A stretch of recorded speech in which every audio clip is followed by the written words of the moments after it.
జ్యోతిర్మయుడా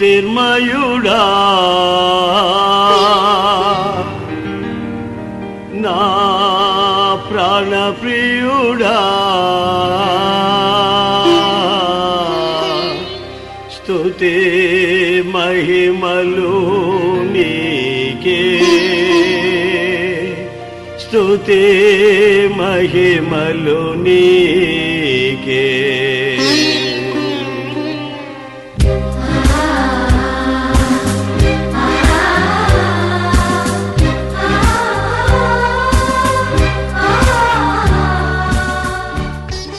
జ్యోతిర్మయిని మహిమా TV కార్యక్రమ ప్రేక్షకులకు వందనములు. బాగున్నారా? ప్రభువైన యేసుక్రీస్తు నామములో మనందరం బాగున్నామని నమ్ముచున్నాం. ప్రార్థనలో ఏకీభవిద్దాం. పరిశుద్ధుడా, ప్రేమ కలిగిన మా తండ్రి, మీ పరిశుద్ధమైన నామమునకు వందనములు స్తోత్రములు చెల్లిస్తున్నాం. జ్యోతిర్మయిని మహిమా టీవీ కార్యక్రమాన్ని మీరు బలపరుస్తున్నందుకు వందనాలు స్తోత్రాలు చెల్లిస్తున్నాం. ఆధ్యాత్మికంగా బలపరచమని మీ పాద సన్నిధి ఎదుట ప్రార్థిస్తున్నాం. జ్యోతిర్మయిని మహిమా టీవీ కార్యక్రమములో మీ ఆత్మ మాట్లాడుచున్నదని నమ్ముచున్నాం. మీ ఆత్మ మాట్లాడుచుండగా మా హృదయాలను ప్రేరేపించండి, మా హృదయాలను కదిలించండి, మమ్ములను క్షమించండి.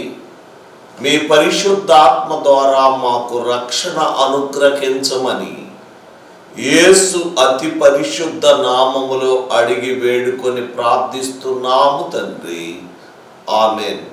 పరిశుద్ధ గ్రంథము నుండి దేవుడు తన ఆత్మతో మాట్లాడే అంశము మానవుల రాజ్యము అనే అంశాన్ని దేవుడు మనతో మాట్లాడుతున్నాడు.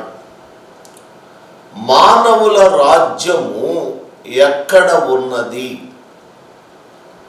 ఎలా ఉన్నది? మానవుల రాజ్యాన్ని పరిపాలించేది ఎవరు? మానవుల రాజ్యాన్ని నడిపించేది ఎవరు? మానవులైన మనము ఎవరి దగ్గరకు వెళుతున్నాము, ఎవరి రాజ్య అధికారములో ఉన్నాము, మనము ఎలా జీవిస్తున్నాము అనేది మనము గుర్తించాలి. మానవులమైన మనము సహజీవనము సాగిస్తున్నాము. ఎలాంటి సహజీవనములో కొనసాగుతున్నాము? మన రాజ్యమేది? మనల్ని పరిపాలించేది ఎవరు? మనము ఎవరి కింద జీవిస్తున్నాము? ఎవరితో జీవిస్తున్నాము? మన వ్యక్తిగత విషయాన్ని పరిశీలించుకున్న ఎడల, మన వ్యక్తిగత విషయంలో మన గురించి మనం ఆలోచించుకున్న ఎడల, మన జీవిత విధానము గురించి ఆలోచించుకున్న ఎడల, మానవుల రాజ్య అధికారి ఎవరు?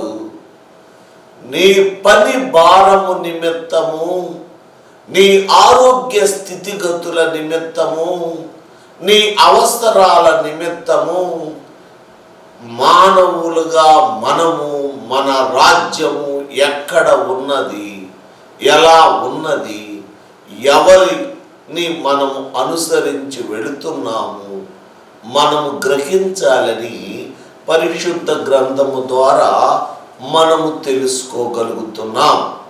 పరిశుద్ధాత్ముడైన దేవుడు తన పరిశుద్ధ గ్రంథము నుండి మనతో మాట్లాడనయ్యున్నాడు.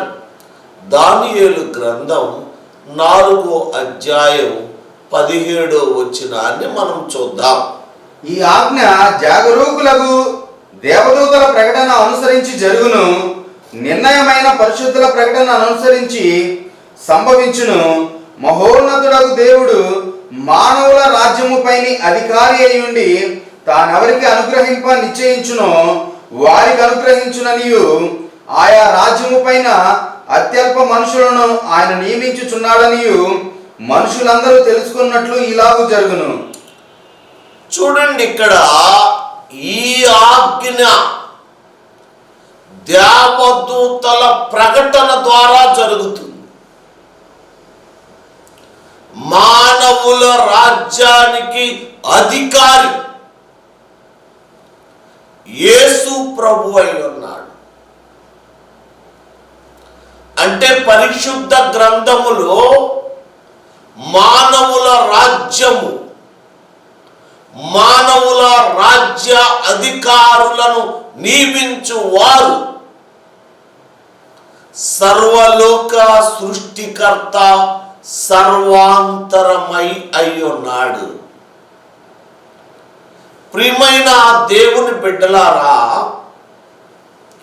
దేవదూతలతో ఆజ్ఞాపించిన దేవుని మాటను మనము జ్ఞాపకము చేసుకోవాలి. ఏమని సెలవిస్తుంది? ఏమని తెలియజేస్తుంది? నీ అధికారి, నీ రాజ్యానికి అధికారి, నిన్ను పరిపాలించే వ్యక్తి, నిన్ను నడిపించే వ్యక్తి, నిన్ను దీవించే వ్యక్తి, పాపములో నుండి, జిగటగల ఊబిలో నుండి, పెంట కుప్పల్లో నుండి, నాశనకరమైన పరిస్థితుల్లో నుండి నిన్ను నడిపించే వ్యక్తి, నిన్ను పిలిచే వ్యక్తి, నిన్ను ఆహ్వానించే వ్యక్తి, నిన్ను ఏర్పాటు చేసుకున్న వ్యక్తి, నిన్ను కాపాడే వ్యక్తి అని పరిశుద్ధ గ్రంథము ద్వారా పరిశుద్ధాత్ముడైన దేవుడు మనకు సెలవిస్తున్నాడు. అయితే మానవుల రాజ్యానికి అధికారి ఈ లోకములో ఎవరు అనుకుంటున్నాం మనం? ఈ రాజ్యాన్ని పరిపాలించేది ఎవరు అనుకుంటున్నాం? మనం మనుషుల మీద ఆధారపడుతున్నాం, నాయకుల మీద ఆధారపడుతున్నాం, గొప్పవారి మీద ఆధారపడుతున్నాం, పనులు చేసే వారి మీద ఆధారపడుతున్నాం. కానీ సర్వాంతరమయ్యైన దేవుడు తన పరిశుద్ధాత్మ ద్వారా మనకు తెలియజేయుచున్నాడు. ఆ ఆజ్ఞ ప్రకారము దేవదూతలు ప్రకటించిన రీతిగా నేను మిమ్ములను నియమిస్తున్నాను, మిమ్మల్ని బలపరుస్తున్నాను, మిమ్మల్ని కాపాడుతున్నాను, నా వలనే ఈ రాజ్య అధికారం జరుగుతుంది, ఈ రాజ్యానికి అధికారిని నేను అని దేవుడు సెలవిస్తున్నాడు. మానవులమైన మనము మన వలనే జరుగుతుందని, మన ద్వారానే జరుగుతుందని, మనమే నిర్ణయిస్తున్నామని, మనమే బలపరుస్తున్నామని, మనమే గొప్పవారమని, మన పరిపాలన బాగుందని, మన అధికారం బాగుందని మనం అనుకుంటాం. ప్రతి ఒక్కరమే అనుకుంటాం. నేను అనుకుంటాను, నీవు అనుకుంటావు, అలా జరుగుతూ ఉంటుంది. కానీ మన అధికారి, మనల్ని పరిపాలించే వ్యక్తి, మనల్ని దీవించే వ్యక్తి, మనల్ని బలపరిచే వ్యక్తి, మనల్ని కాపాడే వ్యక్తి, ఒక వ్యక్తి ఉన్నాడని నీవు నేను తెలుసుకోవాలని దేవుడు తన వాక్యము ద్వారా మనకు స్పష్టంగా తెలియజేయుచున్నాడు. మనం పరిశుద్ధ గ్రంథములో గమనించినట్లయితే యాకోబు రాసిన పత్రిక 1వ అధ్యాయము 18వ వచనాన్ని మనం ధ్యానిద్దాం. ఆయన తాను సృష్టించిన వాటిలో మనము ప్రథమ ఫలముగా ఉండునట్లు సత్యవాక్యము వలన మనలను తన సంకల్ప ప్రకారము కనెను. చూడండి, ఆయన నియమించిన వాటిలో, సృష్టించిన వాటిలో మనము ప్రథమ ఫలముగా ఉండాలని ఆయన మనల్ని కనెను. ఏంటి ఆయన మనల్ని ఏ విధంగా కన్నాడు? ఆయన సృష్టించిన వాటిలో మనము ప్రథమ ఫలంగా ఉండాలి. దేవుని ఆత్మ సెలవిస్తుంది. అక్బర్ చక్రవర్తి గారు ఆయన రాజ్యాన్ని పరిపాలించే పరిపాలనా విధానములో మంచి ఉన్నతమైన సభలో ఆయన ఆ సభాముఖమున ఒక 5 ప్రశ్నలు వారి ముందుంచాడు. ఏమని ఆయన సెలవిస్తున్నాడు అనేది మనం గమనించినట్లయితే, మొట్టమొదట ఆయన ప్రశ్న ఏమిటంటే, పువ్వులలో శ్రేష్టమైన పువ్వు ఏది? ఆయన ప్రశ్న, ఆకులలో శ్రేష్టమైన ఆకు ఏది? ఆయన మూడో ప్రశ్న, పాలలలో శ్రేష్టమైన పాలు ఏవి? నాలుగో ప్రశ్న, తీపిలో శ్రేష్టమైన తీపిదనం ఎక్కడ దొరుకుతుంది? ఐదో ప్రశ్న, ఈ మానవుల రాజ్యాన్ని పరిపాలించేది ఎవరు అని రాజు అడుగుతున్నాడు. మరి అక్కడున్న మంత్రి భగవంతుడు అని చెప్పాడండి. ఎవరు ఈ భగవంతుడు? నేను రాజుని, నేను పరిపాలిస్తున్నాను, నేను నడిపిస్తున్నాను, నేను బలపరుస్తున్నాను అని అక్బర్ చక్రవర్తి అనుకుంటూ ఉండగా, తన దగ్గర పనివారే, తన భోజనం తింటున్న వారే, తను నివాసం ఇచ్చిన వారే, భగవంతుడు ఉన్నాడు, దైవం ఉన్నది అని స్పష్టంగా తెలియజేస్తున్నాడు. ఇక్కడ మనము పువ్వుల్లో జీవము కలిగిన పువ్వు, రక్షణిచ్చే పువ్వు ఏమిటి? ఆ పత్తి పువ్వు చాలా తెల్లదనంగా ఉంటుంది. అది మనకు మన శరీరాన్ని కప్పుకోవటానికి చక్కని దుస్తులు ఏర్పాటు చేస్తుంది. ఆకులలో శ్రేష్టమైన ఆకు తమలపాకు. అది మార్పు అనుగ్రహిస్తుంది, మారు మనసు తీసుకొని వస్తుంది. పాలల్లో శ్రేష్టమైన పాలు తల్లిపాలు. ఆ తల్లిపాలు తాగిన వారు ఆరోగ్యంగాను ఆశీర్వదకరముగాను ఉంటారు. ఒక వ్యక్తిలో తీపిదనాన్ని చూడాలన్నా సౌమ్యము కలిగిన వారిలోనే మనము చూడగలం. ఒక క్రైస్తవుడు సౌమ్యము కలిగి ఉండాలి. మన జీవితంలో మనము ఎదుట వారి ఎడల సౌమ్యం కలిగి ఉండాలి.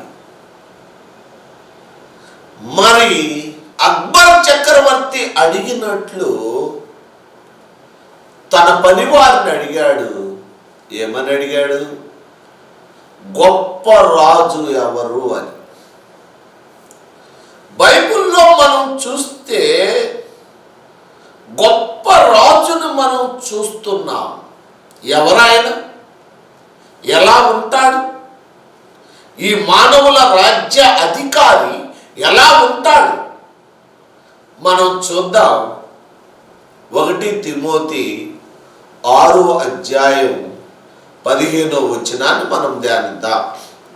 శ్రీమంతుడును అద్వితీయుడునగు సర్వాధిపతి యుక్త కాలములందు ఆ ప్రత్యక్షతను కనబరుచును.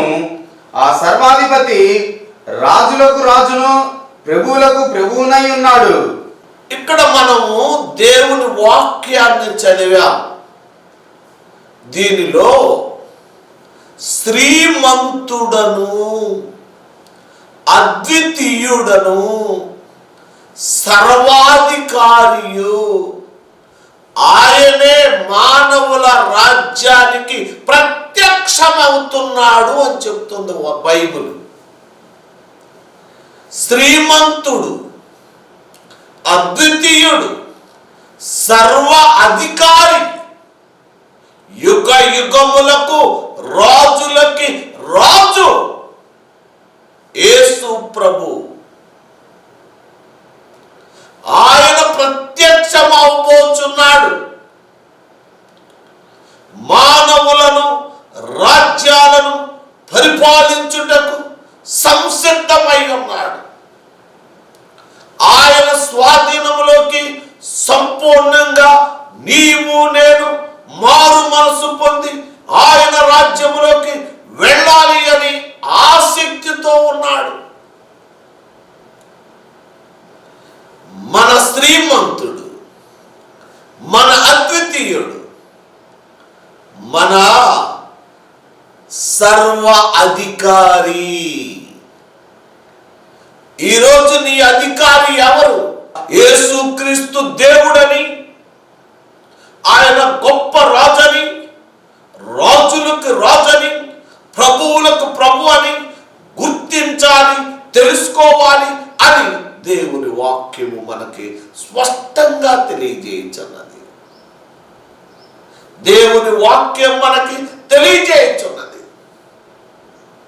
ప్రియమైన దేవుని బిడ్డలారా, మనము ఎప్పుడు దేవుడు మనకు ప్రత్యక్షమైనప్పుడు మనం ఎలా ఉండాలి?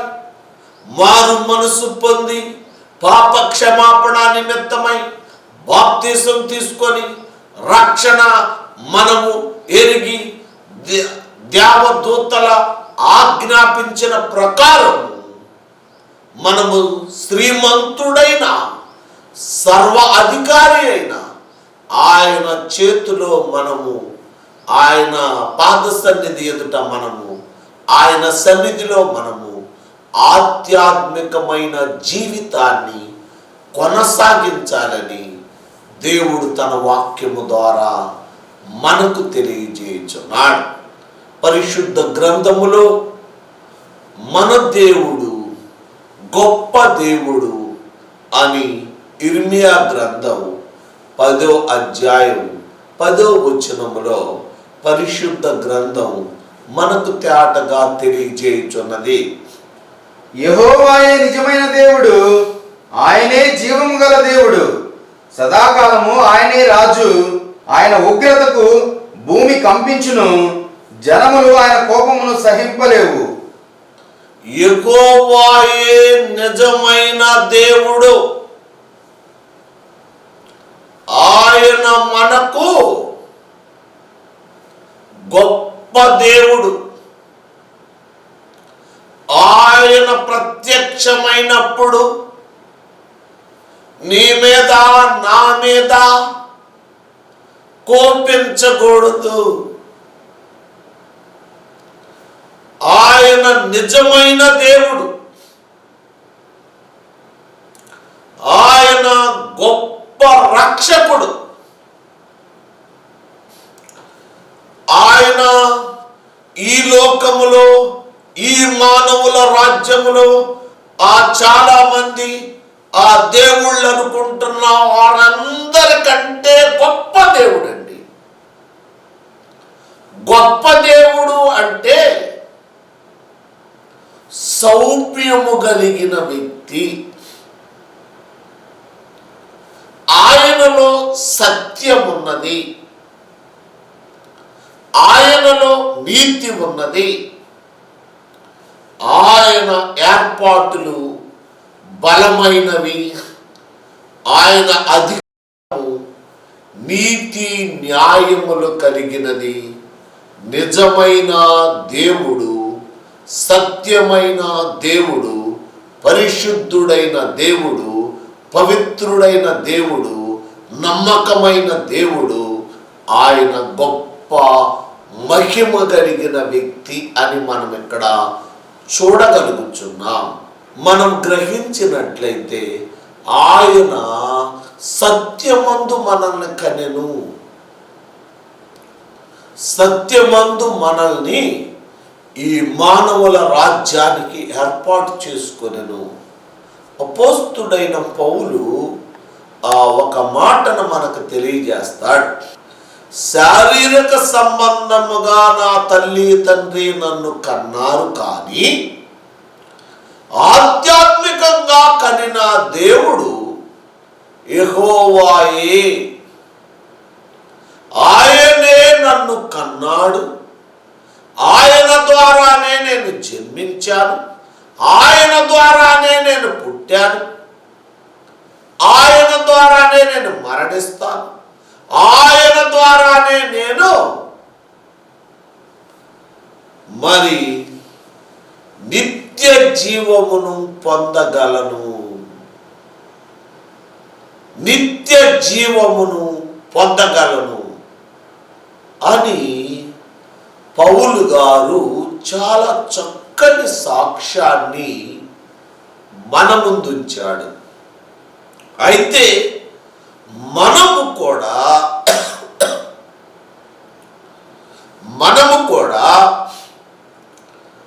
ఆధ్యాత్మికమైన జీవితాన్ని కొనసాగిస్తూ మన జీవితాలను మనము బలపరుచుకోవాలని పరిశుద్ధ గ్రంథము ద్వారా పరిశుద్ధాత్ముడైన దేవుడు మనకు తెలియజేస్తున్నాడు. లూకా సువార్త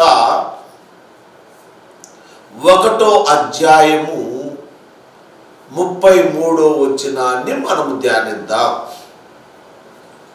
ఆయన యాకోబు వంశస్థులను యుగ యుగములు ఏలును, ఆయన రాజ్యము అంతము లేనిదై ఉండునని ఆమెతో చెప్పెను.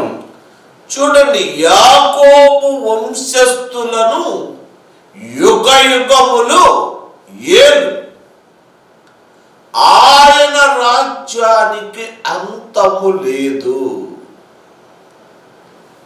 మరి మానవులు పరిపాలనకు అంతం ఉంటది, మానవులు కోరుకునే రాజ్యానికి అంతం ఉంటది. కానీ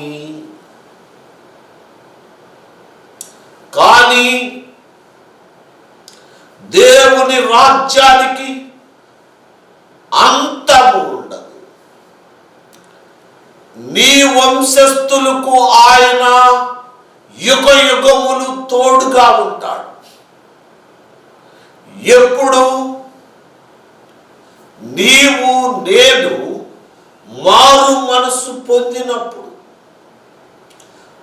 బాప్తిసం తీసుకొని ఆయన కుమారులుగా కనబడిన వారిమై, జన్మించిన వారిమై, పుట్టిన వారిమై ఉన్న ఎడల నీ వంశం మీద, నీ సంతానం మీద, నీ కుటుంబం మీద, నీ సంఘం మీద, నీ పరిచర్య మీద, నీ ఉద్యోగము నిమిత్తము నీవు సత్యమందు కనిన వ్యక్తివని, నీ వంశము దేవుని రక్షణ పొందిందని, గొప్ప దేవుడు ఎవరో నువ్వు తెలుసుకున్న ఎడల నీకు ఆయన అన్ని విధాల తోడై ఉంటాడు.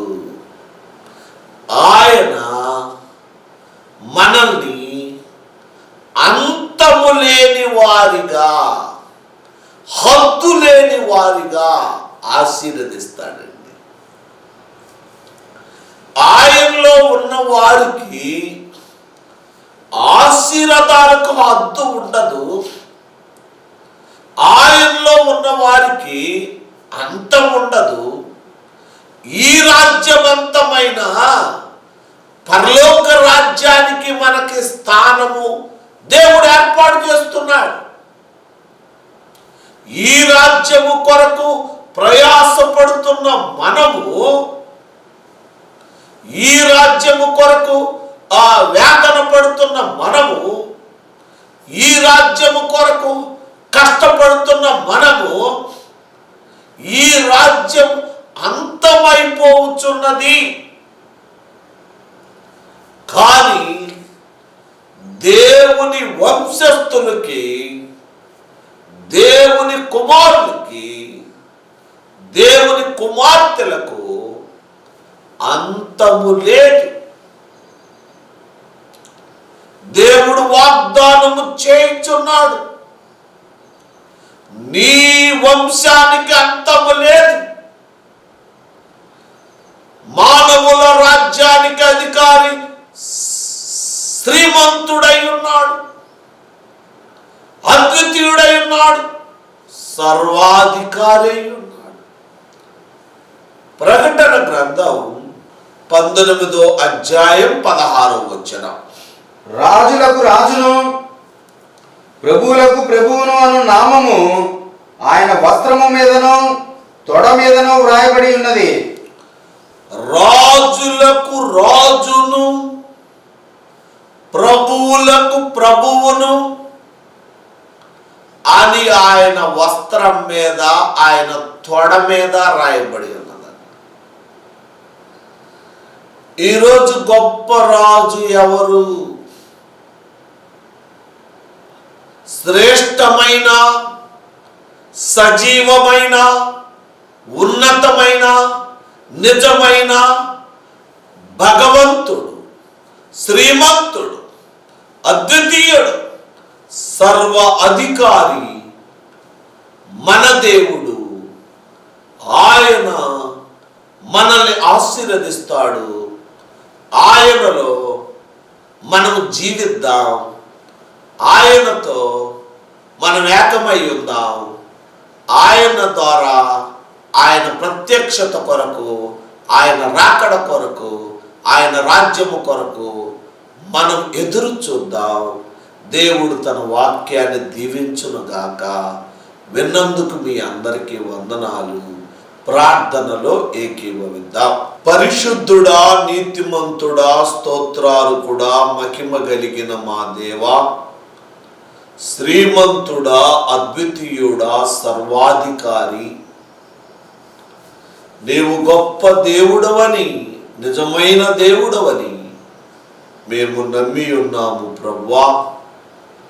ఈ మానవుల రాజ్యాన్ని నీవు నియమించావు, నీవు పరిపాలిస్తున్నావు, నీవు నడిపిస్తున్నావు. మమ్మల్ని కాపాడమని, మమ్మల్ని దీవించమని, మాకు మీ పరిశుద్ధాత్మ ప్రభావాన్ని మాకు అనుగ్రహించమని, మమ్మలను క్షమించి మీ రక్షణ భాగ్యములో బలపరచమని ప్రార్థిస్తూ, మారు మనస్సు లేని మాకు మారు మనస్సు ఇచ్చి మీ ప్రత్యక్షత కొరకు ఎదురు చూసే బిడ్డలుగా మీ కృపని అనుగ్రహించమని నజరేయుడైన యేసు నామములో అడిగి వేడుకొని ప్రార్థించుచున్నాము తండ్రి. ఆమేన్. యేసయ్యకు వందనాలు. మీ అందరికీ వందనాలు.